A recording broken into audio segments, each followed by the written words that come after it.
Palm oil is everywhere, a versatile product that has a dirty secret. From cooking oil to your favorite cosmetics, it makes up 36% of the world's vegetable oil consumption. But it poses a threat to the environment with its toxic waste of palm oil mill effluent.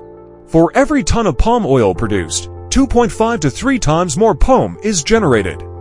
Indonesia, the world's leading palm oil exporter, generates nearly 95 million metric tons of POM a year, and Malaysia nearly 48 million metric tons. Traditional treatment methods are expensive and often ineffective, leaving palm oil producers caught between environmental concerns and financial burdens. Our T-Eco solution cleans up this mess, transforming it into profit. POM is 90 to 95% water.